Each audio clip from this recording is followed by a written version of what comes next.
இருப்பாய். நாடி வரும் தீவினைகள் ஓடிடவே நீ அருள்வாய். நாடி வரும் தீவினைகள் ஓடிடவே நீ அருள்வாய்.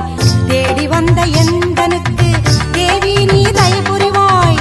தேடி வந்த எந்தனுக்கு தேவி நீ தயை புரிவாய். ஆடி வெள்ளிக்கிழமையில ஆத்தாவும் கோயிலில பாட வந்த எந்தனுக்கு பக்கத்துணை நீ இருப்பாய்.